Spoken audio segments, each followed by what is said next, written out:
Bank Kalsel menyalurkan dana UPZ kepada 100 kaum dari 45 masjid, 100 anak dari 5 panti asuhan, 100 tahfiz dari 2 yayasan tahfiz di Banjarmasin. Penyerahan secara simbolis penyaluran dana UPZ dalam rangka hari ulang tahun Bank Kalsel Nang ke-56.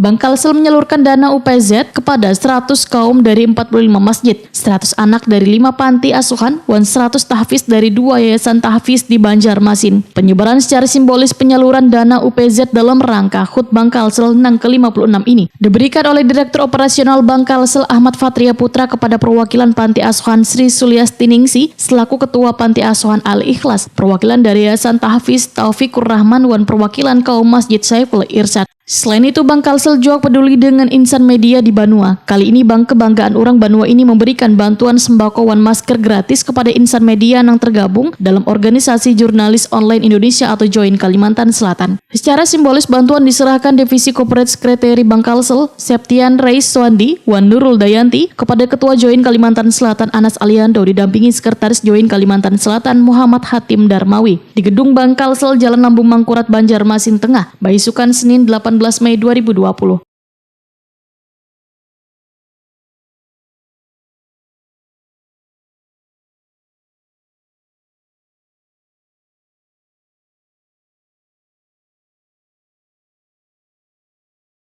Divisi Corporate Secretary Bank Kalsel, Nurul Dayanti, berharap bantuan ini bisa bermanfaat, terutama masker bisa digunakan dalam setiap peliputan. Sementara itu, Ketua Join Kalimantan Selatan, Anas Aliando, mengucapkan terima kasih atas bantuan Bank Kalsel yang selalu peduli dengan insan media di Banua. Anas Aliando berharap sinergitas Bank Kalsel dengan insan media di Banua akan selalu berjalan dan terjaga dengan baik untuk bersama-sama memajukan Kalimantan Selatan agar menjadi nang terdepan. Dari wabah COVID-19 atau Corona yang lagi melanda dunia ini, untuk Bank Kalsel tentunya kami sekali lagi mengucapkan ribuan terima kasih. Ini bantuan sangat bermanfaat sekali, apalagi yang namanya masker ya, saat ini diperlukan sekali untuk para jurnalis dalam melakukan tugas yang banyak, tentu saja berinteraksi di luar rumah.